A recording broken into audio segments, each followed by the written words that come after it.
Okay, lumalayo oh. Oh, sama ka na doon. Lumalayo ka eh. Okay, God first. Yun oh. Okay pa talaga yung mga taga PRB oh.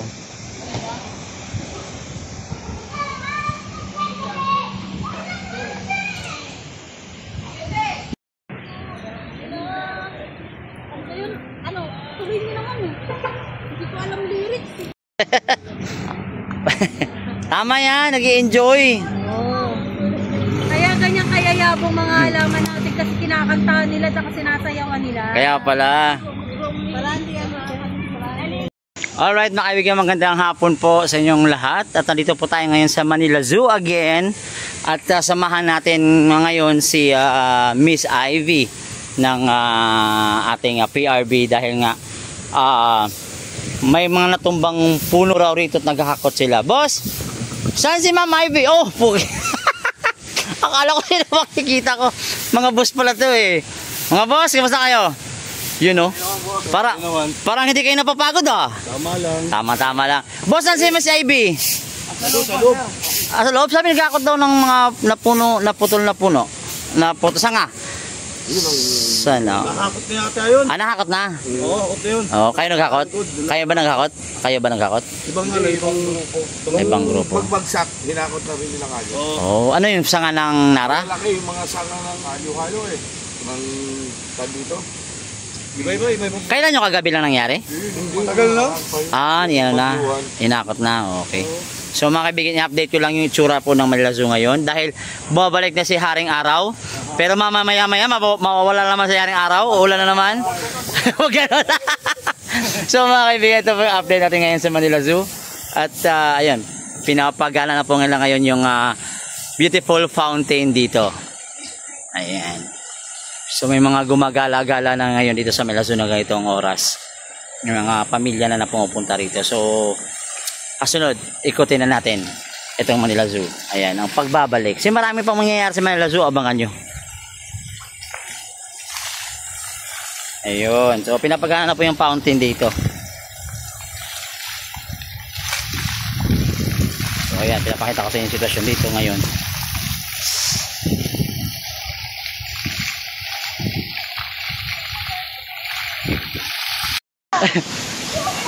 Wow!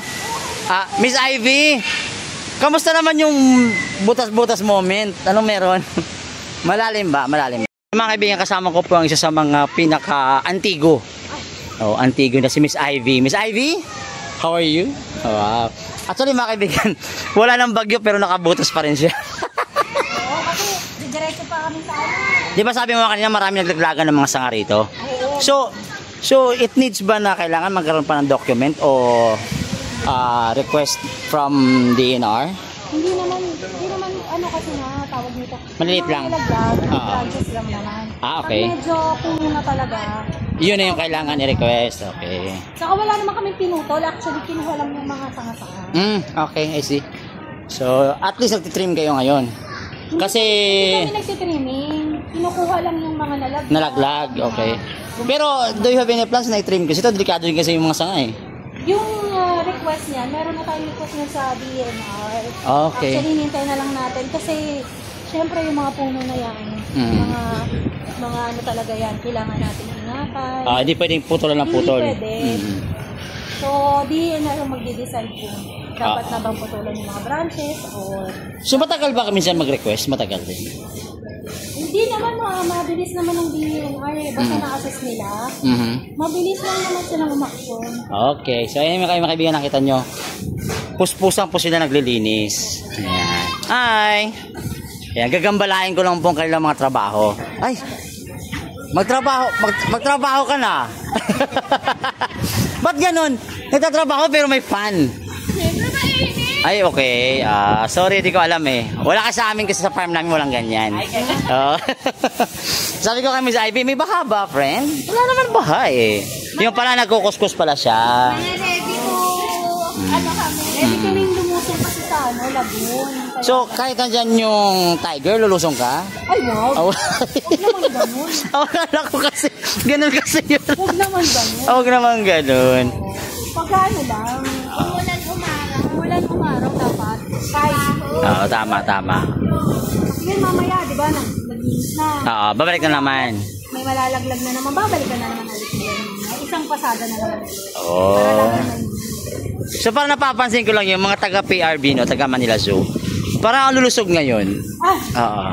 Welcome back ba? Ganun ba yun? ganun talaga. Siyempre pag napagod, malakas kumain. Ah, okay. So ito yung ginagawa, naglilinis kasi kakatapos na ng bagyo. Actually may parating pa na bagyo. Ayun nga, kaya kailangan ma-inspection na lahat kung ano yung mga dapat malinisin, tanggalin yung mga dahon na naipon, para pag dumating yung ulan ulit, wala na yung mga tulo-tulo, hindi magkakaroon. So pero sa Manila Zoo, hindi ba nagkakaroon ng baha rito? Bumabaha din naman dito, pero bumababa rin naman ako. Mabilis naman yung Pag pag-ano. lang babaha yung estero, mahirap talaga kasi yung ating lagoon mataas. Okay. Pero kung hindi naman. Kasi marami namang mga parte dito na lupa pa. Alright. So anyway mga kaibigan, so bakit natin ginagawa nila dito? Actually marami po puti-puti, hindi po ito pintura galing ng Boysen ha. Baka sabihin nyo galing sa Boysen to mga kaibigan. Galing sa mga ibon ito. So hello! Hindi siya pwedeng maiwasan dahil nilipad yung ating mga ibon. Pero everyday yan yung pinukuskus namin. Okay, Para that's hindi it. siya mag-mancha. Para at least ma-maintain na hindi ganun kaano. Kasi bakit ganun kasi yung mga dumilo no, madikit no. Sobrang madikit sa semento. Kaya ginagawa namin dyan, kinukudkod namin ng brush. Hindi ba kaya na to, flashing? Hindi siya kaya ng flashing, kailangan babrushin namin. Manual talaga. Oo, binabrush talaga yan. Oh, that's good. Pero yung power spray, kaya naman siya pero hindi siya talaga totally nawawala. Para na-fade lang. Oo. Alright. Kaya gagawin nila. Kamusta po ba? Kukurin po nila yan. Halika rito.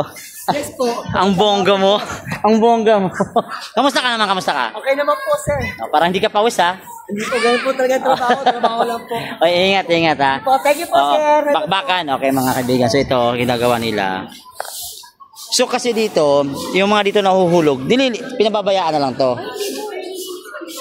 Hindi kasi di ba natural na...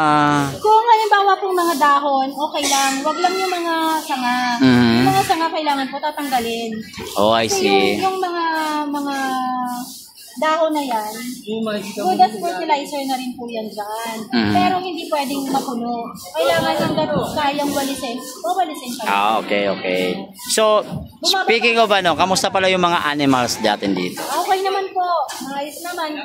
Nung bagyo, hindi natin pinakalabas yung animals natin. Siyempre, malakas ang ulan. Baka mamaya may kidlat or what. Para sa safety ng mga animals, siyempre kailangan nasa loob. Pero may place din para sa mga animal. Yes po, meron po. Yung mga animal ha? Oo. Joke lang. Ayan mga kamigas. So, marami din pala nahuhulog dito. Oo, maya-maya yan. Oo. Actually, ito, mahogany. Ito, di ko sure anong puno to. Nara ata to, hindi. Hindi, no? Hindi, ang nara. Rubber tree. Rubber tree. May rubber tree pa dito. Social, ha? Oh. Million yan. Hi. Ba't ganon? Uso ba fan? Kahit mababago, dapat maganda pa rin. Ganon yung motto ng PRB. Tama naman. Kailangan presentable pa rin po tayo. Saka laging dapat nakangiti. Parang ulam, presentable. Dapat palaging masaya. Ayun. Ano sinasabi? Kailangan laging masaya pag nagtatrabaho. So, agree ba kayo doon? Yes! Diba? Mas Yorme, ihanda mo na yung sahod nila, sipag gumagaang ang trabaho pag masaya kang nagtatrabaho. Kaya nga, love na love kayo ni Yorme kasi alam ni Yorme na Nalab din naman namin. talagang nagpapakapagod kayo para lang maayos yung... Namin si Yorme sa kanyang adikain na kalimutan. Yan. Chairman, ikaw ba yan? Ang mga adikain ka na ngayon, ha? Tama yun. Actually, sa totoo lang, nakakasama ko na to sila matagal na din. At nakikita ko rin yung mga trabaho nila. Meron o wala, tuloy ang trabaho. Tama. Tuloy ang trabaho. Ganon yun.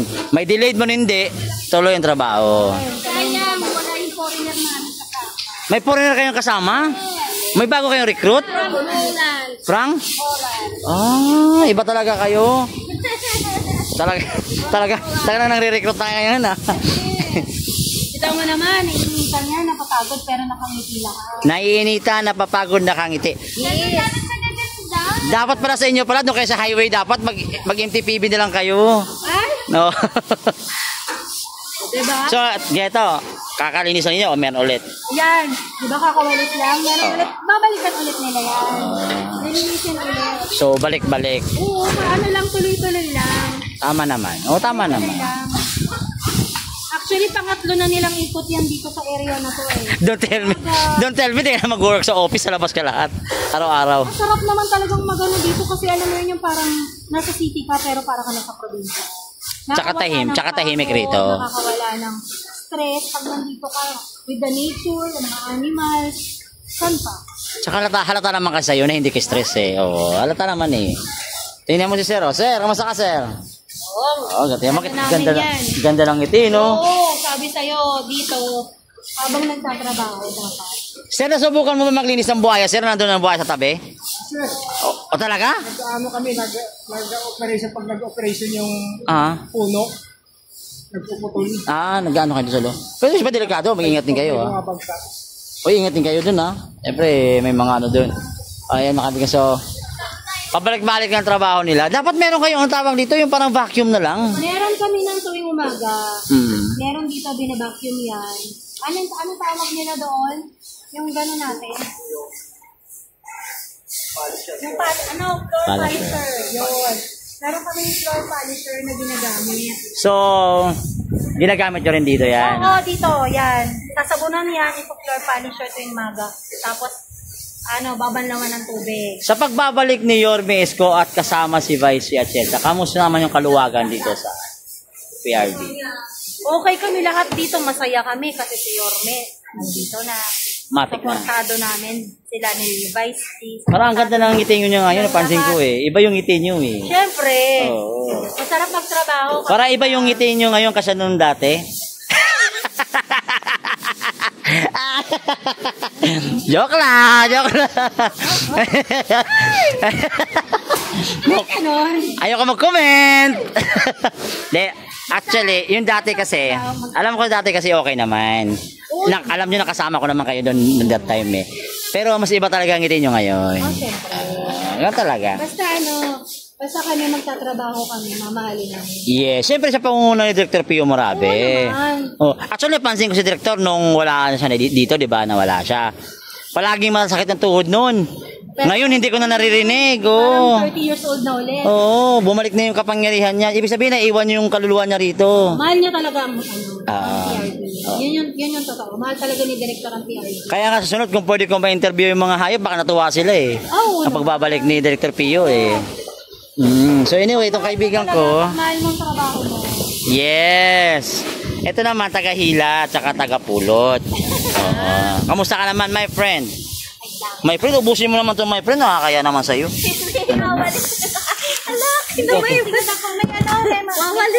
Sanay ako sa kamayan, friend.